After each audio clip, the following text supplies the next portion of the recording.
Hello बच्चों, welcome back.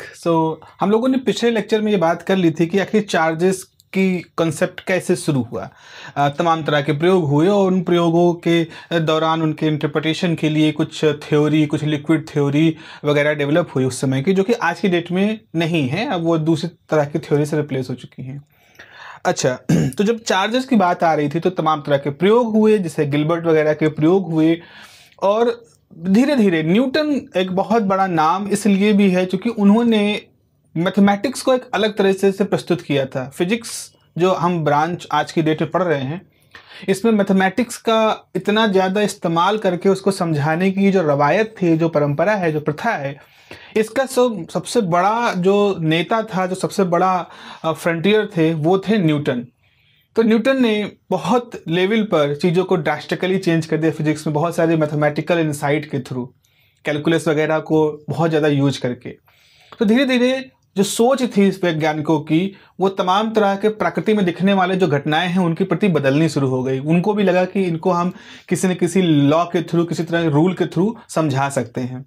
तो जो चार्जों के बारे में लोग देख रहे थे, समझ रहे थे कि कैसे बिल्ली के फर से और एम्बर की रॉड से, कांच की रॉड से, सिल्क कपड़े से, ये जो कुछ भी हो रहा है, इसके पीछे कोई ना कोई आपका एक मैथमेटिक्स जरूर काम कर रही होगी।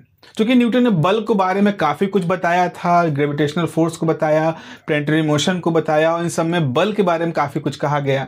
तो वहीं से इस बारे में बात शुरू हो गई कि जो चार्जों की रॉडें जो हैं, ये एम्बर की रॉड, ये कांच की रॉड, ये जो दूसरे को अट्रैक्ट करती हैं, दो कांच की रॉड एक दूसरे को रिपल करती हैं, ये एक फोर्स की वजह से हो रहा है। और उस तरह से फोर्स की बात शुरू हो गई। तो न्यूटन की मृत्यु के बाद भी इन चीज़ों को बहुत ही तेज़ी से डेवलप किया जा रहा था। और अगर हम कूलम की बात करें, जो हमारा टॉपिक है आज का, तो आज का हमारा जो टॉपिक है वो है कूलम फोर्स। मुझे मालूम है आपने ये टॉपिक 12th में पढ़ रखा है, और अगर आपने कोई कंपटीशन की तैयारी की होगी तो इस पर बड़ी मात्रा में सवाल भी सॉल्व कर रहे होंगे। लेकिन चूंकि जैसा मैंने शुरू में ही बताया है कि हम लोग जो ये अंडर ग्रेजुएट की पढ़ाई कर रहे हैं, it is a more wide length, breadth, height, हर तरफ से, तो हमें विषय के सारे पहलुओं के साथ यहाँ पे बात करनी चाहिए। तो सिर्फ डेरिवेशन ही नहीं, बल्कि उस पूरे थॉट प्रोसेस को भी हमें समझना चाहिए जो कि इन कॉन्सेप्ट के साथ जुड़ा हुआ है। तो उसी को आज हम लोग डिस्कस कर रहे हैं। तो कूलम जो लॉ है, बेसिकली इसका जो प्रकाशन का वर्ष है, मतलब जिस वर्ष में इसको कूलम ने दुनिया के सामने प्रस्तुत किया था। देखिए, एक चीज़ आपको ये मेरी बातों में कई बार सुनाई पड़ेगा कि एक जर्नल में पब्लिश किया, पब्लिकेशन ईयर ये था। क्या होता है वैज्ञानिक समुदाय में, आप जब तक अपनी कोई स्टडी, यानी जो आप डिस्कवरी जिसको कह रहे हो, जब तक आप उसको दुनिया के सामने लाते नहीं हो, तब तक ये नहीं माना जा सकता कि उसके खोजकर्ता आप हो। ठीक है, ये एक बहुत बड़ा फैक्ट है और ये बहुत जरूरी है आपको जानना। तो जैसे अगर मैं आज की डेट में एक खोज कर रहा हूं, मैं अपनी तरफ डिस्कवरी कर रहा हूं और मैंने कोई डिस्कवरी कर ली, तो इमीडिएटली मुझे क्या करना होता है, उस डिस्कवरी को एक कागज में लिख करके अच्छे तरीके से उसको दुनिया के किसी जर्नल में भेजना पड़ता है। जर्नल मतलब एक तरह के मैगजीन्स होती हैं, एनुअली, कुछ बाइनली, कुछ मंथली, इस तरह की मैगजीन्स होती हैं जिनको पूरी दुनिया में पढ़ा जाता है। तो मैं अपनी स्टडी उनको भेजूंगा, वहाँ के जो साइंटिस्ट हैं, वहाँ के जो एडिटर हैं, वहाँ की जो टीम है, उसको मैं कन्विंस करूंगा कि ये स्टडी मेरी नई है, यूनिक है, इसको छापो, इसको पब्लिश करो अपनी मैगजीन में। जबकि वो उसके प्रति बहुत गहराई से उसकी एनालिसिस करते हैं, उसको जांचते हैं, परखते हैं, तमाम तरह के सवाल पूछते हैं, कहीं ऐसा तो नहीं कि फ्रॉड है, या सत्यता की जांच करते हैं। एक बार जब वो हर तरह से अश्योर हो जाते हैं, तब वो उसको अपनी मैगजीन में पब्लिश करते हैं, और वो मैगजीन, वो जर्नल्स पूरी दुनिया में पढ़े जाते हैं। आज तो ऑनलाइन का ज़माना है, पहले ज़माने में डाक से जाती थी। पूरी दुनिया में जब पढ़े जाते हैं तो लोग अवेयर होते हैं कि हाँ भाई, इस चीज़ को इस व्यक्ति ने इस दिन रिपोर्ट किया। उसको पब्लिकेशन ईयर कहते हैं, पब्लिकेशन मंथ कहते हैं, रिपोर्टिंग कहते हैं। तो उसके अब भविष्य में अगर कोई कल को 1 महीने बाद उसी तरह की स्टडी खुद से छापना चाहे, तो ये अब यहाँ पर इस बात का डिस्प्यूट नहीं रहेगा कि मैंने उसको 1 महीने पहले पब्लिश करा लिया है, इसीलिए अब उस व्यक्ति को इसका भविष्य में क्रेडिट नहीं मिलेगा कि ये उसने खोज की है। यही माना जाएगा कि मैंने एक खोज की थी, हो सकता है उसको देखा देखी या उससे इंडिपेंडेंट वैसे ही खोज की गई है। तो ये एक समय होता है। तो जब भी आप पढ़ते हो कि ये डिस्कवरी हुई या प्रिंसिपल आया, तो प्रिंसिपल सामान्य रूप से उस वर्ष का होता है जिस वर्ष में उससे जुड़ा हुआ पब्लिकेशन दुनिया के सामने आता है या पब्लिश होता है और जो इतिहास में दर्ज हो जाता है, फिर उसको आप चेंज नहीं कर सकते हो। तो इसी तरह से 1785 का जो समय था वो समय है जब कूलम ने अपने जो ऑब्जर्वेशंस किए, अपने जो एक्सपेरिमेंट किए थे, उनको पब्लिश किया। कई बार लोग जर्नल के रूप में पब्लिश ना करके किताबों के रूप में पब्लिश करते हैं, ऊपर का किताब लिखते हैं, मतलब कुछ भी ऐसा जैसे दुनिया के सामने वो बात आ जाए। तो कूलम ने 3 वॉल्यूम में, मेरे ख्याल से शायद ऐसा है कि उन्होंने अपनी सारी स्टडी को डेवलप किया था और इस तरह से कूलम फोर्स का कॉन्सेप्ट हमारे सामने आता है। अब यहाँ पर हमने ये, अब 12th में तो हमें यही बताया जाता है कि कूलम लॉ ने इस तरह के फोर्स की डिस्कवरी की थी।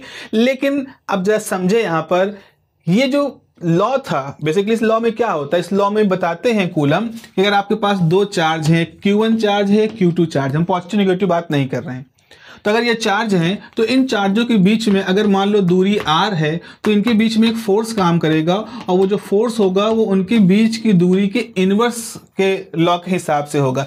इसका मतलब क्या होता है? इसका मतलब ये होता है, जरा आप देखें, अगर हम एक कॉलम में फोर्स बनाएं, दूसरे कॉलम में डिस्टेंस बनाएं, तो जिस समय डिस्टेंस 1 यूनिट थी, 1 मीटर 1 सेंटीमीटर कुछ भी, तो उस समय मान लो फोर्स था F।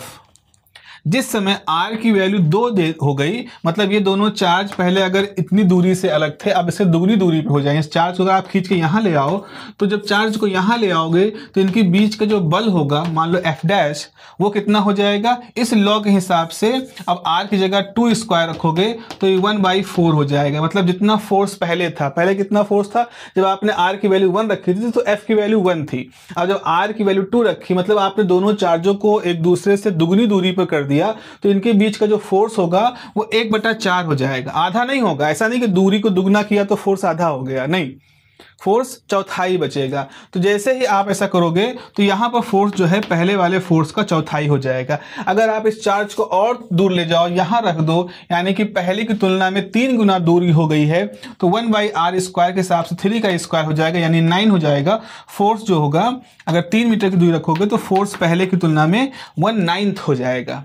इस तरह से फोर्स लगातार कम होता जाएगा। इस तरह के लॉ को इनवर्स स्क्वायर लॉ कहते हैं और ये लॉ दुनिया के सामने पहले भी आ चुका था, जब न्यूटन ने कहा था कि जो फोर्स होता है ग्रेविटेशनल फोर्स, वो कांस्टेंट टाइम m1 m2/r² होता है। तो इस तरह के जो फोर्स होते हैं, जैसे कूलम का ग्रेविटेशनल फोर्स था, सॉरी न्यूटन का ग्रेविटेशनल फोर्स था, वो कहता है कि 2 मासेस के बीच की दूरी के बढ़ने के साथ साथ उनके बीच gravitational force inverse square law के हिसाब से कम होता है। तो यहां पर इस तरह की जानकारी न्यूटन ने दे दी थी और कूलम तो उनसे बहुत बाद में आए थे। अब जब ये जानकारी उन्होंने दे दी थी तो उसी समय चार्जेस भी थे, चार्जों के ऊपर भी था। हालांकि न्यूटन ने सीधे तौर पे कभी चार्जों के ऊपर काम नहीं किया, लेकिन न्यूटन के बाद के या उनके लगभग के कुछ लोग थे, जब बर्नौलीज जो थे, कई सारे बर्नौली हुए हैं, पूरी परंपरा थी, वंशावली थी बर्नौली। तो जो डैनियल बर्नौली थे, जो कि न्यूटन के बाद के लगभग मतलब कुछ समय बाद तक रहे उनके, तो बर्नौली हैं, वोल्टारा हैं, वोल्टा हैं, ये सब कुछ ऐसे वैज्ञानिक थे जो ये मानते थे कि जिस तरह से मास के बीच में इनवर्स स्क्वायर फोर्स होता है, ऐसा ही इनवर्स स्क्वायर फोर्स चार्जों के बीच में भी होता है। अब सोचो, ये बात हम कर रही है लगभग 1758 की, 1758 यानी 1757 वो समय था जब हम प्लासी की लड़ाई लड़ रहे थे। हमारे भारतीय उस उपमहाद्वीप में अंग्रेज जो लॉर्ड क्लाइव वगैरह, वो ईस्ट इंडिया कंपनी अपना प्रभाव दिखा रही थी और अवध के जो नवाब थे शुजाउद्दौला और ये बंगाल का पूरा जो इलाका था, ये अपनी पहली जो बड़ी लड़ाई जो आप कह सकते हो प्लासी की लड़ाई लड़ रहे थे, जिसके बाद से अंग्रेजों ने पूरी तरह से भारत पे एक तरह से कब्जा जमा लिया था। तो हम लड़ रहे थे प्लासी की लड़ाई, और अमेरिका में और उस यूरोपियन देशों में और जो पाश्चात्य जगत के लोग थे, वहाँ पर इस तरह की बातें चल रही कि फोर्सेस किस तरह के काम कर रहे हैं चार्जों के बीच में, उस तरह की वो लोग इंटेलेक्चुअल स्टडीज कर रहे थे। तो खैर 1758 में जो बर्नौली और वोल्टा वगैरह थे, ये इस बात को मानते थे कि कोई इनवर्स स्क्वायर फोर्स होना चाहिए, बट उसके ऊपर कोई उनका बहुत ज़्यादा स्टडी नहीं थी, उनके ऊपर बहुत सारा कुछ ऐसा डेडिकेटेड नहीं था, but they believe that there should be inverse square force. खैर उसके बाद फिर आगे आके बात आती है एक वैज्ञानिक हुए हैं केमिस्ट्री में, आपने उनके बारे में पढ़ा होगा, प्रेस्ले। आई थिंक प्रेस्ले वो व्यक्ति थे जिन्होंने ऑक्सीजन की खोज की थी। ऑक्सीजन खोजकर्ता माने जाते क्या थे ही। ऑक्सीजन को जिस तरह से औद्योगिक रूप से प्रोड्यूस किया गया था इंडस्ट्रियल प्रोसेस से, उसमें उनका बहुत बड़ा योगदान था। He was the inventor of not only the oxygen but वो आपके सल्फर डाइऑक्साइड, कार्बन मोनोऑक्साइड, इस तरह की गैसों को भी उन्होंने डिस्कवर किया था। तो he was a big scientist. तो प्रेस्ले जो थे वो भी चूंकि गैस, केमिस्ट्री, मॉलिक्यूल इन सब से जुड़ी हुई उनकी स्टडी थी, तो वो भी ये मानते थे कि जो चार्जेस होते हैं इनके बीच में किसी न किसी तरह का इनवर्स स्क्वायर लॉ जैसा बिहेवियर होता होगा, वैसा जैसा कि ग्रेविटेशनल फोर्स का होता है। बट दे वर जस्ट ये उनकी अनुभूति थी, ये उनका लगता था। अच्छा, अब सवाल है लगता था तो वो उन्होंने उसको क्यों नहीं पब्लिश कर पाए? क्योंकि पब्लिश करने के लिए आपको सबूत देना पड़ता है। पब्लिश करने के लिए आपको कोई ना कोई एक्सपेरिमेंटल सबूत देना पड़ता है कि आप बात कहो, और उसको दुनिया को मनवाने के लिए फिर आपको कोई प्रयोग करके दिखाना पड़ेगा।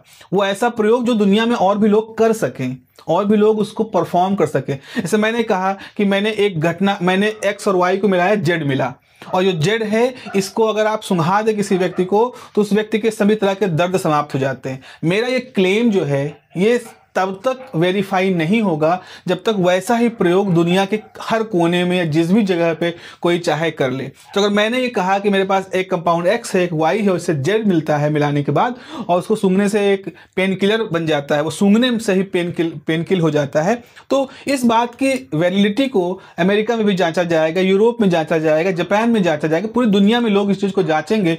और अगर वो भी वैसा ही कुछ पाते हैं तभी वो इस बात को वेरीफाई करेंगे कि हाँ, मेरी जो डिस्कवरी है वो वैलिड डिस्कवरी है, और फिर मुझे उसका क्रेडिट दिया जाएगा। तो ये प्रेस्ले हो गए या बर्नौली हो गए या वोल्टा हो गए, ये लोग क्यों नहीं इस चीज को पब्लिश कर पाए? Because they don't have any experimental proof, because they don't have any experimental instrument जो कि इसको एस्टैब्लिश कर पाता, इसको बता पाता। हालांकि तमाम तरह के एक्सपेरिमेंट के थ्रू, जैसे कैवेंडिश थे, उन्होंने कहा था कि जो चार्जों के बीच का बल होता है वो r⁻² + (1/50) होता है। उन्होंने ऐसा कुछ जोड़ा था, स्क्वायर में प्लस माइनस जोड़ा था। उसी के अलावा और भी कुछ लोग थे जिन्होंने इसी तरह से कुछ फ्रैक्शनल नंबर r⁻² + समथिंग रखा था। बट वो सब कुछ एक तरह से अजम्पशन वाली बात थी, एक एम्पेरिकल रिलेशन को कहते हैं, उस तरह की बात थी। अब यहाँ पे आते हैं कूलम। कूलम ने क्या किया और क्यों हम इस लॉ को कूलम कहते हैं? कूलम ने एक इंस्ट्रूमेंट की डेवलप किया, एक बहुत ही, मतलब आप सोचो 1785 में कूलम ने एक इंस्ट्रूमेंट डेवलप किया जिसको कहा जाता है आज की डेट में टॉर्सनल बैलेंस। वो जो इंस्ट्रूमेंट था एक तरह का बैलेंस था, एक तरह का तराजू कह लो, और उसको हम कहते हैं टॉर्जन बैलेंस। हालांकि इस तरह का एक्सपेरिमेंट बाद में भी डेवलप हुआ। तो उन्होंने एक टॉर्जन बैलेंस करके एक इंस्ट्रूमेंट की डेवलप किया, और ये इंस्ट्रूमेंट बहुत ही ज़्यादा सोफिस्टिकेटेड था, बहुत ही ज़्यादा नाजुक, और बहुत ही छोटी सी ऑब्जर्वेशन को भी डिटरमाइन करने वाला एक्सपेरिमेंट था। और इस इंस्ट्रूमेंट को बनाने से लेकर के इस पूरे इंस्ट्रूमेंट की एक्यूरेसी, इसकी थ्योरी, वो सब कुछ उन्होंने डेवलप की, और फिर उस टॉर्जन बैलेंस इंस्ट्रूमेंट की हेल्प से कूलम ने इस चीज़ को वेरीफाई किया कि हाँ, सच में चार्जेस जो होते हैं उनके बीच में जो फोर्स लगता है वो फोर्स उन चार्जों के मैग्नीट्यूड के प्रोडक्ट के बराबर के प्रोपोर्शनल, और उनके बीच की दूरी के इनवर्स स्क्वायर के हिसाब से चेंज होता है। तो जो लॉ आप पढ़ते हो, जो लॉ आपने सबसे पहली बार एनसीईआरटी में या अपनी बुक में 12th में पढ़ी है, वो जो ऑब्जर्वेशन थे वो ऑब्जर्वेशन उस टॉर्जन बैलेंस के इंस्ट्रूमेंट से उन्होंने डेवलप किए थे। ये पहला एक्सपेरिमेंटल वेरिफिकेशन था। तो that is why we are saying that कि कूलम ने इस लॉ को डेवलप किया, इस लॉ को इन्वेंट किया। हालांकि अगर आप देखें तो ये जो यहाँ पर भी वही है कि इलेक्ट्रिक फोर्स जो होता है चार्जों के, वहाँ चार्जों के मैग्नीट्यूड के लिए हम क्या करेंगे, 2 लाइनें बना देंगे। इन लाइनों का मतलब है कि हम ये नहीं चक्कर पड़ रहे हैं कि ये चार्ज पॉजिटिव है कि निगेटिव है, हम उनके मैग्नीट्यूड की बात कर रहे हैं। और डिपेंड करेगा उनके बीच की जो डिस्टेंस है उसके इनवर्स स्क्वायर को। तो अगर आपने कहा हमारे पास एक चार्ज है -1.6 इंटू 10⁻⁻19 कूलाम, दूसरा चार्ज है +1.6 इंटू 10⁻⁻19 कूलाम, तो हम कहेंगे हमें इससे कोई मतलब नहीं है कि हमें प्लस ले रहे हो कि माइनस ले रहे हो, हम ये सब कहने वाले हैं, सिर्फ हमारा मतलब है इससे 1.6 10⁻⁻19 1.6 10⁻⁻19। तो जब आप Q लिखते हो, Q1 लिखते हो तो आप यहाँ माइनस और प्लस साइन लिखोगे, लेकिन जब आप मॉड Q1 लिखते हो तो आप केवल सिर्फ ये वैल्यू लिखोगे, मॉड Q2 लिखोगे तो ये सिर्फ ये आपको ये वैल्यू लिखनी होगी। तो ये होता है मॉड का मतलब। तो इसीलिए आपने कहा चार्जों के मैग्नीट्यूड के प्रोडक्ट के प्रोपोर्शनल और उनके बीच के डिस्टेंस के इनवर्स स्क्वायर लॉ के हिसाब से, इनवर्स स्क्वायर के हिसाब से ये डिपेंड करता है। तो this was the law developed by coulomb in 1785 and तब से इस लॉ को हम कूलम लॉ कहते हैं। तो कूलम वाज द पर्सन जिन्होंने इस लॉ के कह लो एक्सपेरिमेंटली वेरीफाई किया था। तो कहने के लिए तो बहुत लोग कह रहे थे, हाँ मैं भी सोच रहा था ये इनवर्स स्क्वायर होगा, न्यूटन जैसा ही फॉर्मूला होगा, लेकिन सिर्फ न्यूटन जैसा ही फॉर्मूला होगा कहने से काम नहीं चलता है, उसको वेरीफाई भी करना पड़ता है। अब आप कहो, आप में से कुछ लोग ये कह सकते हो कि सर अगर ये लॉ जो था, ये कूलम का लॉ जो है, ये तो न्यूटन के लॉ से ही तो मिलता जुलता है। तो जिस तरह से लोगों ने, जिस तरह से न्यूटन का लॉ एक्सपेरिमेंटली वेरीफाई किया, जिस तरह से न्यूटन के लॉ को हम लोगों ने सही मान लिया, वैसे ही हम कूलम लॉ को भी एक्सप्लेन कर सकते थे। मैं क्या कहना चाहता हूँ, मैं ये कहना चाहता हूँ कि ये जो 50-60 साल का अंतर था कूलम के इस डेरिवेशन में और न्यूटन के लॉ को, न्यूटन ने जब लॉ प्रपोज किया था, आई थिंक 1700 का समय था, 1690 ऐसा कुछ समय था जब प्रिंसिपिया पब्लिश हुई थी, जब लोगों को ग्रेविटेशनल लॉ के बारे में पता चला था, और उसके करीब करीब 100 साल तो हो ही गए थे जबकि आपका कूलम, जब आपके कूलम ने ये लॉ प्रपोज किया था। तो जिस समय न्यूटन ने प्रपोज किया था कि एक लॉ होता है इस फॉर्मूले के हिसाब से, तो इस लॉ को उन्होंने कैसे प्रूफ किया था, कैसे दुनिया ने मान लिया कि हाँ ये बात सही है? क्या उनसे नहीं कूलम की तरह लोगों ने कहा कि इसको एक्सपेरिमेंटली वेरीफाई करो? तो जरा समझो, न्यूटन ने जब इस लॉ को प्रपोज किया था तो इस लॉ के जो रिजल्ट्स थे, मतलब ये ग्रेविटेशनल फोर्स लगता है, इसकी हेल्प से उन्होंने जो केपलर के लॉ थे, जो कि न्यूटन से 100 साल पुराने वैज्ञानिक मैथमेटिशियन या फिजिसिस्ट थे, उनके लॉ को प्रूफ किया था इस मैथमेटिक्स से। तो न्यूटन ने क्या किया था, इसका कोई सीधा सा एक्सपेरिमेंट करके नहीं दिखाया था, बल्कि इस लॉ को मान करके उन्होंने केपलर के जो ऑब्जर्वेशंस थे उनको एक तरह से जस्टिफाई कर दिया था। तो ये इनडायरेक्ट प्रूविंग थी कि न्यूटन के लॉ काम करता है, न्यूटन का लॉ सही है, क्योंकि इस लॉ को मान करके हम केपलर के लॉ को एक्सप्लेन कर पा रहे थे। लेकिन कूलम के पास ऐसी कोई फैसिलिटी नहीं थी कि कूलम कहें कि अगर हम चार्जों के बीच में इस तरह से एक लॉ माने तो इसकी सहायता से हम किसी पहले से मौजूद किसी लॉ को एक्सप्लेन कर पाएं।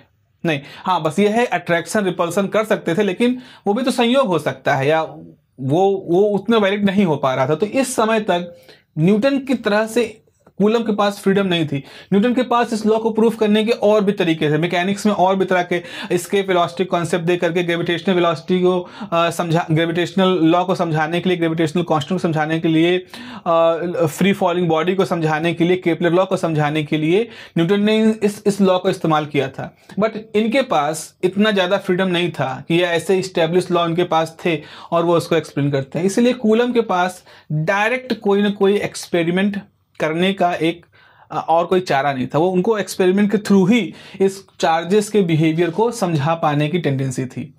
ये एक चैलेंज था कूलम के और न्यूटन के बीच में। तो भले ही इन दोनों फोर्सेस का रूप रंग थोड़ा सा मिलता जुलता लग रहा है, बस खाली यहाँ कांस्टेंट ग्रेविटेशनल कांस्टेंट इस्तेमाल होता है, यहाँ एक कांस्टेंट के इस्तेमाल होता है, यहाँ मास इस्तेमाल होते हैं, यहाँ चार्ज इस्तेमाल होते हैं, यहाँ 1/r², यहाँ भी 1/r² है। तो एक तरह से ढांचा इन दोनों मैथमेटिकल फॉर्मुलेशन का सेम है, लेकिन इस समानता के बावजूद भी जब ये लॉ डेवलप किए गए तो इनको प्रूफ करने के लिए जिन तरीकों को अपनाया गया वो अपने अपने समय के हिसाब से चैलेंजिंग था। आप हमेशा याद रखिएगा कि इस कूलम के बीच में और इस न्यूटन के लॉ के बीच में करीब 100 साल, लगभग 100 साल का आप मान सकते हो अंतर था। और कूलम और न्यूटन के बीच में और उनसे जो पहले केपलर थे उनके बीच में भी लगभग 100 साल या ऐसा लगभग अंतर था। तो ये एक 200-300 साल में होने वाली घटनाओं का एक पूरा ब्यौरा है जो मैं आपके सामने यहाँ पर डिस्कस कर रहा हूँ। ठीक है, तो कूलम ने क्या किया, उन्होंने इस लॉ को प्रूफ करने के लिए टॉर्जन बैलेंस नाम का एक इंस्ट्रूमेंट खोजा। बहुत छोटा सा इंस्ट्रूमेंट, बहुत बड़ा इंस्ट्रूमेंट नहीं था, क्योंकि चार्जेस की बात करनी थी, एक छोटा सा इंस्ट्रूमेंट था। लेकिन फिर क्या हुआ, अब जब इसको डेवलप कर लिया गया, लगभग उसी समय एक दूसरा भी वैज्ञानिक था दुनिया में, एक जियोलॉजिस्ट थे, है ना, जो पत्थर वत्थर के विज्ञान वाला, भूगर्भ विज्ञान पे बात करते हैं। तो उन्होंने इसी तरह से एक दूसरा टॉर्जनल बैलेंस का प्रोटोटाइप तैयार किया था। वो उसको कुछ कर पाते, इससे पहले उनका देहांत हो गया, उनका स्वर्गवास हो गया। तो फिर वो जो इंस्ट्रूमेंट था वो उनके बाद के लोगों को मिला। उसमें से एक वैज्ञानिक थे कैवेंडिश, हेनरी कैवेंडिश। तो हेनरी कैवेंडिश जो थे, उन्होंने उस इंस्ट्रूमेंट को और भी अच्छे तरीके से डेवलप किया और उसका एक बड़ा वर्जन बनाया। बड़ा वर्जन मतलब बहुत बड़ा, भारी भरकम, 6 फीट लंबा वर्जन, जिसमें 150 किलो का एक वजन है, 150 किलो का एक वजन है। इस तरह रख के उन्होंने एक और टॉर्जन बैलेंस बनाया। तो हेनरी कैवेंडिश ने इनके आपके कूलम के इस डिस्कवरी करीब 11-12 साल बाद उन्होंने एक और टॉर्जन बैलेंस बनाया। और वो टॉर्जन बैलेंस जो था वो बहुत ही बड़ा स्ट्रक्चर था। बताया जैसे मैंने 6-8 फुट का लंबाई थी उसकी, 150 किलो के वजन के गोले, इसमें मेटालिक स्फीयर वगैरह सब इस्तेमाल किए गए थे। और उस बैलेंस, उस torsion balance, Cavendish torsion balance को कहते हैं, उसकी हेल्प से उन्होंने ग्रेविटेशनल लॉ को, यानी न्यूटन के लॉ को प्रूफ किया। तो न्यूटन का ये फॉर्मूला सीधे तौर पर करीब इस डिस्कवरी के 111 साल के बाद प्रूफ हुआ था, even after the discovery of coulomb law. अब इस बारे में लोगों में बहस है, लोगों में मत का भेद है कि कुछ कहते हैं कि कैवेंडिश और उनके पहले जो मैलिस जो थे, उन्होंने इस टॉर्जनल बैलेंस का आइडिया कूलम के इस आइडिया से इन्फ्लुएंस होकर के बनाया था। कुछ कहते हैं कि नहीं, वो इंडिपेंडेंट थे, क्योंकि जिस तरह से कूलम ने अपनी बातें जहाँ पे पब्लिश करवाई थी, जिन जगहों पे पब्लिश करवाई थी, वहाँ से उस जगहों की तरफ जहाँ पर ये कैवेंडिश और मैलिस रहते थे, वहाँ पर उसका कम्युनिकेशन नहीं था, संपर्क नहीं था। खैर, जो भी हो, संयोग है तो हम संयोग ही मान लेते हैं। ये दोनों ही प्रयोग एक टॉर्जन बैलेंस इंस्ट्रूमेंट से हुए थे, जो कि साइज में अलग थे और लेकिन बेसिक वर्किंग में काफ़ी हद तक समानता थी। और इन दोनों ही टॉर्जन बैलेंस से ये 2 इनवर्स स्क्वायर टाइप के लॉ प्रूफ हुए थे। तो इस तरह से हमने देखा कि किस तरह से कूलम का लॉ डेवलप हुआ। जब कूलम का लॉ डेवलप हुआ तो फोर्स की बात आती है। अब देखो, अभी मैं आपके सामने एक नॉर्मल सा वर्जन रखता हूँ इसके फॉर्मूले का।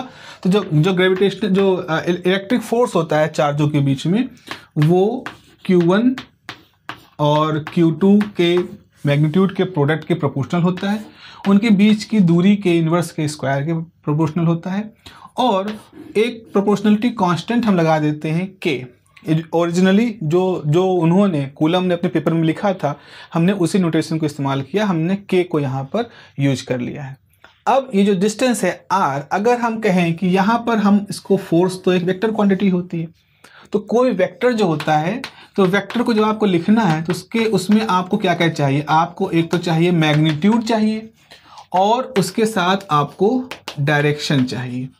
तो कोई भी जो फोर्स होता है उसको लिखने में आपको एक मैग्नीट्यूड का हिस्सा चाहिए, एक डायरेक्शन का हिस्सा चाहिए। जैसे अगर मैं कहूँ वेलोसिटी एक वेक्टर है, तो आप लिखोगे 30 किलोमीटर पर घंटा। तो 30 किलोमीटर पर घंटा ये मैग्नीट्यूड है, जो आपको आपकी मोटरसाइकिल में जो वो ओडोमीटर होता है उसकी सुई, ये जो स्पीडोमीटर होता है, जो स्पीडोमीटर होता है उसकी सुई की हिलने से आप पहचान सकते हो कि हाँ, आप हमारी मोटरसाइकिल 30 किलोमीटर से चल रही है, 50, 60, 80 चल रही है।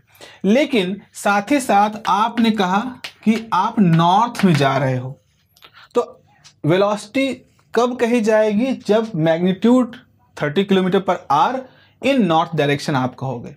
आपने कहा कि my bike is moving with 30 kilometre per hour, it means that it is not the velocity, it is not the velocity, it is just the speed, it is just the speed। तो वैसे ही इस चीज को, ये जो था ये सिर्फ मैग्नीट्यूड था कि भाई एक फोर्स काम करता है जो कितने न्यूटन का होगा, उसके लिए चार्जों के प्रोडक्ट को निकाल लो, उनके बीच की दूरी के स्क्वायर को करके उसको भाग कर दो और कांस्टेंट के से मल्टीप्लाई कर दोगे तो आपको एक न्यूटन मिल जाए, कितना कितना बल है।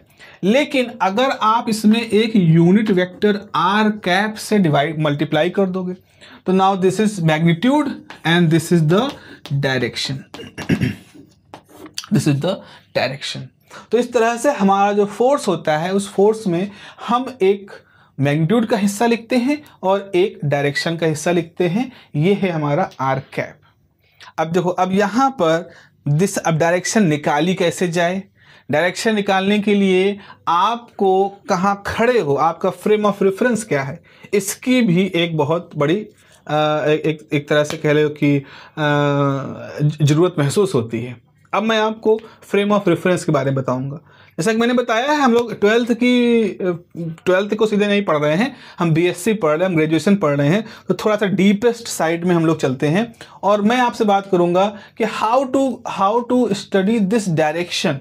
अगर आप अगर आप किसी बुक के बारे में बात करें, मैंने बुक के बारे में शायद आप लोगों से बात नहीं की थी, तो अगर किसी बुक के बारे में बात करें तो एक बुक जो मैं आपके सामने लाना चाहूँगा, दिस इज द बुक। ये एक बुक है, इस बुक का नाम है electromagnetic field and waves by Lorrain and Corson. बहुत किताब पुरानी है मेरे पास, तो ये बहुत पुरानी किताब है, आप देख रहे हो इसके पन्ने वगैरह भी पीले हो चुके हैं, but this is a very fundamental, a very beautiful book, electromagnetic field and waves. एक और किताब है, मैं जस्ट आपको दिखा दूं, मैंने निकाल के रखी थी, एक किताब और थी बट अभी वो शायद कहीं दब गई है, कोई बात नहीं, देखें ये है एक किताब, this is a book, another book, very good book, very beautiful book. इस चैनल पे मैंने कोरोना के टाइम पर एक वीडियो बनाया था जैम की तैयारी को लेकर के, उस समय इसका जिक्र किया था। This is the introduction to electrodynamics by David John Griffith किताब है। तो मेरी व्यक्तिगत जो दो बहुत ही पसंदीदा किताबें हैं उसमें से पहला दूसरा नंबर तो नहीं कहेंगे, एक है electromagnetic field and waves and this is introduction to the electrodynamics. ये दोनों किताबें हैं, अगर पढ़ना चाहें आप तो अपनी लाइब्रेरी से इन दोनों में से कोई भी किताब इशू करा सकते हैं, बट इस बात को ध्यान रखें कि both these are not the easy books, they are not the easy book. एक और किताब है जो कि जिसका नाम है, इंडियन ऑथर में अगर आप बात करोगे तो के तिवारी की बुक है, एस चांद की, उसको आप ले सकते हो। ऐसे ही एक अहमद एंड लाल की बुक थी, यूनिटेक पब्लिकेशन की थी, मेरे ख्याल से बहुत पुरानी किताब है, उसको भी आप यूज कर सकते हो। सत्य प्रकाश की इलेक्ट्रोमैग्नेटिक किताब आती है, इलेक्ट्रिसिटी मैग्नेटिज्म की आती है, वो ले सकते हो। अगर आप के तिवारी के अलावा और थोड़ा सा अच्छी तरफ जाएं तो डीसी तयाल की बुक आती है, बहुत अच्छी किताब है, इलेक्ट्रिसिटी मैग्नेटिज्म करके आती है, डीसी तयाल की, हिमालय पब्लिकेशन की है शायद वो।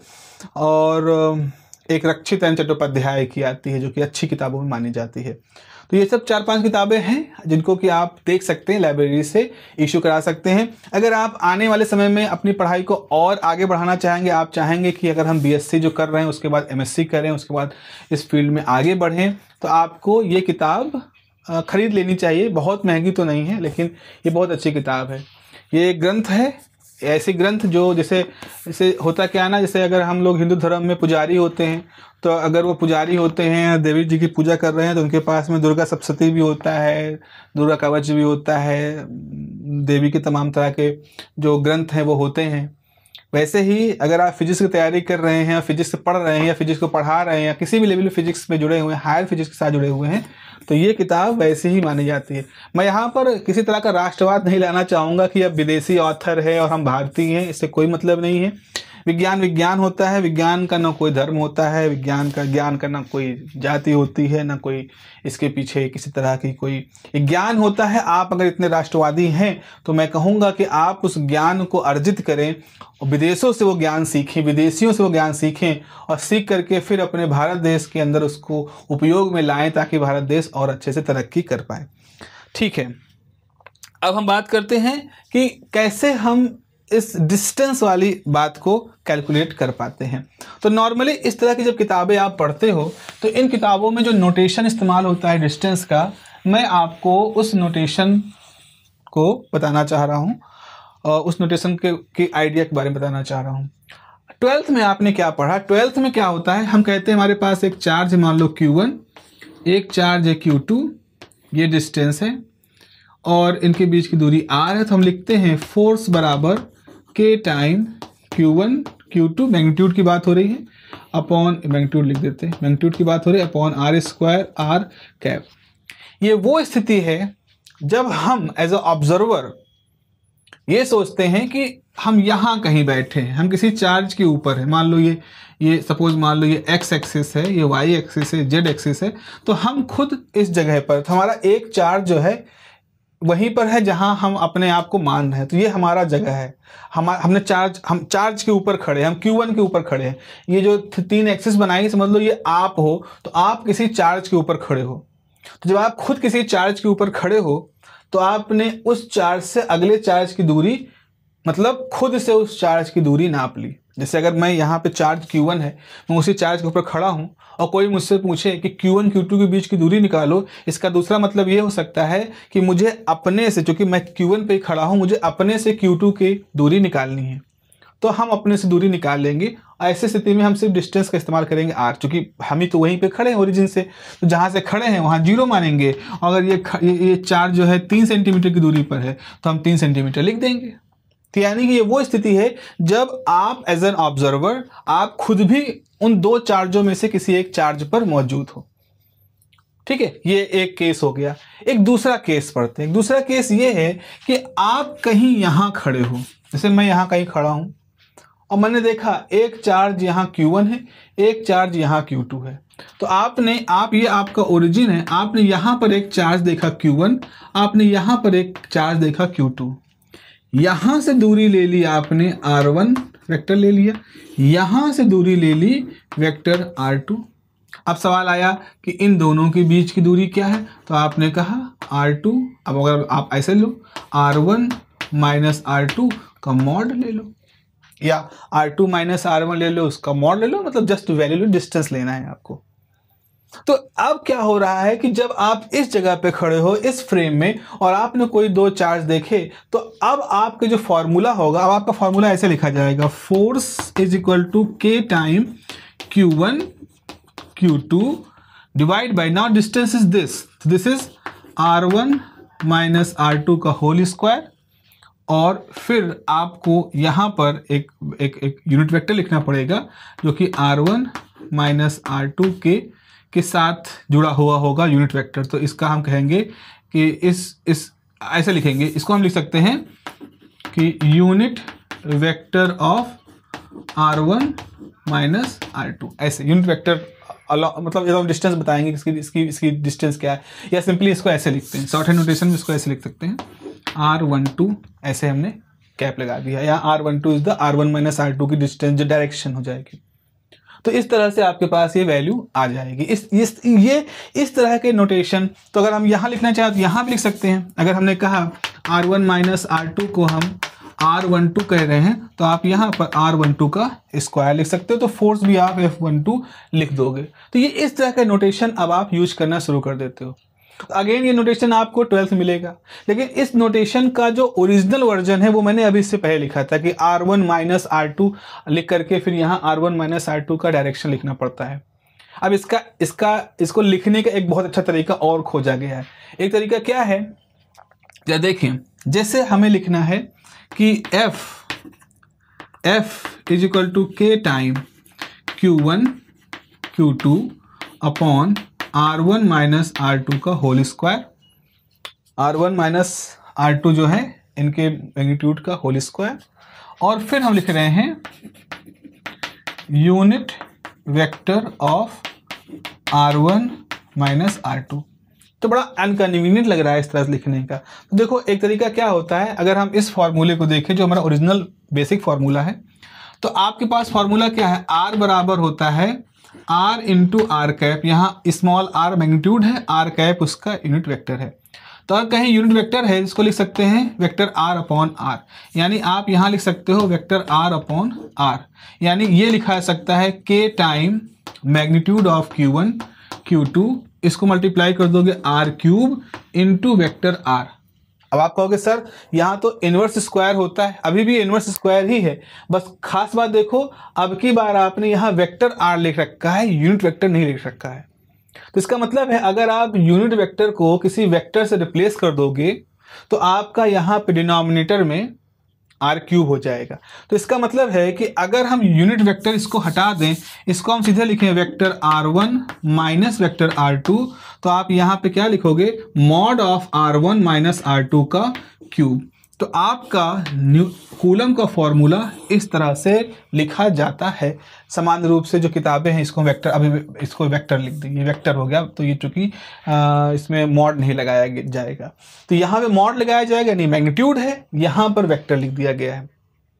ठीक है, अब अगर इसमें से आप इसको स्क्वायर करोगे और यहाँ पर मैग्नीट्यूड कर दोगे r1 माइनस r2 का, तो ये पूरी चीज वही हो जाएगी unit vector of vector r1 minus vector r2। इस तरह से इसको लिखा जा सकता है। मैं जस्ट इसलिए, अब देखो ऑब्जेक्टिव टाइप का आपका पेपर है, ये सब तो नहीं पूछा जाएगा, बट अगेन वो नहीं पूछा जाएगा इसका कतई मतलब नहीं है कि दुनिया में इस तरह की जो चीज़ बनाई गई है जिसकी जानकारी आपके लिए बहुत ज़रूरी है वो आपको ना बताया जाए। मैं फिर से यही कह रहा हूँ कि इस तरह की जो किताबें हैं, जो स्टैंडर्ड किताबें हैं इस फील्ड की, अगर उनको बच्चों आपको पढ़ना है, उसको समझना है, और जो कि समझना ही है, आपको किसी टीचर की काली हमेशा बैसाखी के हिसाब से नहीं रहना है, बल्कि आपको खुद सीखना है। तो उस दौरान इस तरह के नोटेशंस आएंगे तो बी केयरफुल, बी अवेयर कि क्या चीज़ है और क्या मुझसे पूछी जा रही है और क्या मुझे यहाँ पर बताना है। ठीक है, I hope you got my point what I am trying to say. अब हम इस चीज़ को, चलो अभी उतना बहुत ज़्यादा गहरा नहीं जाते हैं, हम इसी तरह के सिंपलेस्ट वर्जन की तरफ रहते हैं। तो सिंपलेस्ट वर्जन बचा हमारा क्या है, सिंपलेस्ट वर्जन ये है कि हमारा जो कूलम फोर्स होता है वो कूलम फोर्स जो है वो k time q1 q2 upon r square time unit vector होता है। कोई भी बल होता है तो बल की एक क्षेत्र रेंज होता है, कितनी दूर तक आपका बल काम करता है, दहशत, आपकी दहशत है कितनी दूर तक है। दुनिया का जितना भी बड़ा, जैसे हिटलर भी था अपने ज़माने में, से आज की डेट में दहशत देखो भाई, बड़े बड़े नेता हैं उनकी दहशत है, बड़े बड़े क्या कह सकते हो, अधिकारी होते हैं, खिलाड़ी होते हैं, या जैसे ना बहुत बड़ा अच्छा बैट्समैन है या बहुत अच्छा क्रिकेटर है, बहुत अच्छा फुटबॉलर है, तो उसका एक ऑरा होता है, उसकी एक फील्ड होती है, उसका एक फोर्स फील्ड हम कह सकते हैं वहाँ पर होता है। तो कोई भी चार्ज है, मतलब एक चार्ज दूसरे चार्ज को कब तक इन्फ्लुएंस कर सकता है, कितनी दूर तक इन्फ्लुएंस कर सकता है, ये उस फोर्स की रेंज होती है। तो अगर हम इस बात पे देखें तो अगर एक फोर्स यहाँ है Q1 और एक फोर्स यहाँ है Q2 और इनके बीच की दूरी r है, तो r की वो कौन सी वैल्यू होगी जब इनके बीच में लगने वाला फोर्स 0 हो जाए। मतलब हम Q1 को Q2 से कितनी दूर रख दें कि Q1 को और Q2 एक दूसरे के बल को महसूस ना कर पाए, वो दूरी कितनी दूरी होगी। आइए इस फॉर्मूले में देखते हैं। अगर आपने r को 10 टू पावर 28 मीटर कर दिया, एक चार्ज से दूसरा चार्ज अरबों अरब खरबों खरब किलोमीटर दूर पहुंच गया, 10 टू पावर 28 वही अरब खरब हो जाएगा, इतना बड़ा कि पूछो नहीं, ब्रह्मांड के पता नहीं किसी छोर पे जाकर रख दिया, तो भी आपका जो बल होगा, अगर मैं इसको देखूं, अगर इसका मैग्नीट्यूड निकालूं, तो जो वैल्यू यहाँ आएगी वो तो नहीं चेंज होगी, बल्कि 10 टू पावर 28 होने से वो जो भी वैल्यू होगी उसमें 10 टू पावर -28 न्यूटन आ जाएगा। जीरो नहीं हुआ अभी भी, यानी कि आपने दो चार्जों को 10 टू पावर 28 मीटर दूर रख दिया, इसके बावजूद भी उनके बीच में लगने वाला फोर्स जो है वो something into 10 to power -28 newton है। It is not zero. So mathematically अगर मैं इसको कहूँ कि जब आपका डिस्टेंस इनफाइनाइट हो जाएगा उस समय आपके चार्जों के बीच में लगने वाला फोर्स जीरो हो जाएगा। वास्तव में इनफाइनाइट फिजिक्स के लिहाज से कोई नंबर तो है नहीं। जब भी हम इनफाइनाइट की बात करेंगे तो हम कुछ ना कुछ तो जोड़ेंगे। 10 to the power 28, 10 to the power 228, 10 to the power 2028, 10 to the power 28,000, कुछ भी आप 10 to the power में लगा सकते हो। It's a very very very long distance but it is a value. तो हम यहां पर ये कहेंगे कि हमारा कूलम्बिक फोर्स कैसा होता है, ये एक इनफाइनाइट रेंज फोर्स है। ये एक इनफाइनाइट रेंज फोर्स है, यानी कि दो चार्जों के बीच में लगने वाला बल वास्तव में तब जीरो होगा जब वो एक दूसरे से इनफाइनाइट डिस्टेंस पे होगा। तो ये फोर्स ऐसे हैं जो एक चार्ज दूसरे चार्ज को इनफाइनाइट रेंज पे प्रभावित करता है। इसका मतलब क्या हुआ? इसका मतलब ये हुआ कि जब भी मैं अपने घर में कोई स्विच ऑन ऑफ करता हूँ, उसे चिंगारी निकलती है, उसे इलेक्ट्रॉन डिस्टर्ब होते हैं, तो उस इलेक्ट्रॉन के डिस्टर्ब होने से जो वेरिएशन होता है फोर्स का, वो वेरिएशन चांद पर अगर कोई सेंसर लगा दिया जाए जो कि हमसे 14 लाख किलोमीटर दूर है, तो भी वहाँ पर महसूस होना चाहिए। डिपेंड करेगा हमारा सेंसर कितना सेंसिटिव है। बिकॉज टेक्निकली यहाँ पे जो चार्ज का डिस्टर्बेंस है, उस डिस्टर्बेंस को 14 लाख किलोमीटर दूर भी चांद पर महसूस किया जाना चाहिए। अब महसूस करने के लिए जो सेंसर्स होते हैं, जो इंस्ट्रूमेंट्स होते हैं, वो अगर उतने पावरफुल नहीं है तो नहीं कर पाएंगे। लेकिन वो नहीं कर पाएंगे ये नहीं कि वहाँ हो नहीं रहा होगा। तो इलेक्ट्रिक फोर्सेस जो होते हैं they are of infinite range nature, और इसका मतलब है कि बहुत दूर तक इन फोर्स की रेंज होती है। तो ये एक बहुत बड़ी बात है कि ये जो फोर्स होते हैं ये बहुत दूर तक होते हैं, बहुत दूर तक काम करते हैं। और दूसरी बात, इन फोर्सेस का जो नेचर है वो अट्रैक्टिव भी हो सकता है, रिपल्सिव भी हो सकता है, जो कि बहुत पुराना ऑब्जर्वेशन था। अट्रैक्टिव भी हो सकता है, रिपल्सिव भी हो सकता है। और ये अट्रैक्टिव होगा या रिपल्सिव होगा, ये इस बात पर डिपेंड करेगा बच्चों, इस बात पर डिपेंड करेगा कि आपके चार्ज हैं कैसे। चार्ज एक जैसे हैं तो रिपल्सिव होगा, चार्ज अलग अलग हैं तो अट्रैक्टिव होगा। प्रश्न उठता है क्यों, ऐसा क्यों? खैर ये प्रश्न क्यों जो वर्ड है वो हम विज्ञान फिजिक्स में समान रूप से उतने खुल्लम खुल्ला पूछने के लिए, बार बार पूछने के लिए डिस्करेज किया जाता है। बिकॉज वो हम एक ऐसे कंटिन्यूअस क्यों की श्रृंखला पहुंच जाएंगे जो जिसका कोई जवाब, मतलब कहीं ना कहीं तो हमें रुकना पड़ेगा। फॉर एग्जांपल, जैसे हमने कहा चार्ज कहाँ होते हैं, कितनी दूर होते हैं, इनफाइनाइट रेंज पे। क्यों? अच्छा, क्यों होता है ऐसा? तो हमने कहा कि भाई उसके लिए फिर हमने फील्ड मॉडल हुआ कि भाई एक फील्ड को समझाना पड़ेगा। फील्ड क्यों होती है? अब फील्ड क्यों होती है तो फिर उसके लिए फील्ड क्यों होती है, उसके लिए फिर क्वांटम फील्ड थ्योरी कुछ आंसर्स आते हैं। फिर चार्ज क्यों होते हैं, के लिए फिर हमारे पास कुछ नोदर्स थ्योरम और कंजर्वेशन लॉज आते हैं। अब ये कंजर्वेशन लॉज क्यों होते हैं, तो हम अब ज़बरदस्ती हम क्यों करते करते एक ऐसे गहरे कुएं में घुसते चले जा रहे हैं जहां हम थोड़े समय बाद जो हमारा मूल प्रश्न था उसको छोड़ करके किसी और तरह के प्रश्न को ढूंढने में लग जाते हैं। इसीलिए कई बार क्या होता है कि जब हम कोई सब्जेक्ट पढ़ रहे हैं, खास तौर पे अभी जब आप पढ़ रहे हैं, तो हर बार का क्यों पूछने के लिए हम बच्चों को अभी डिस्करेज तो शायद सही वर्ड नहीं है, लेकिन मैं कहूँगा कि इस लूप में मत जाएं। अभी आप क्या, कैसे, कितना, क्यों जहाँ जरूरी हो वहाँ पूछें, करते हुए आगे बढ़े। क्योंकि ये जो क्यों होता है ना, ये आपका पर्सनल मोटिवेशन होगा। आने वाले समय में आपको ये क्यों मोटिवेट करेगा, आप रिसर्च करोगे, आप खोजबीन करोगे, तब आपके लिए क्यों बड़े जिम्मेदार होंगे। बहुत ही मजेदार प्रश्न हो जाएंगे आपके लिए, और तब आप इस क्यों के जवाब को ना दे पाने की मजबूरी को समझ पाओगे। आज अभी जब आप स्टूडेंट हो, सीख रहे हो, तो आपको सिर्फ क्यों नहीं समझने, क्योंकि क्यों एक बहुत बड़ा सवाल होता है, उसके जवाब में लोगों ने जिंदगियां लगा दी और लगा रहे हैं।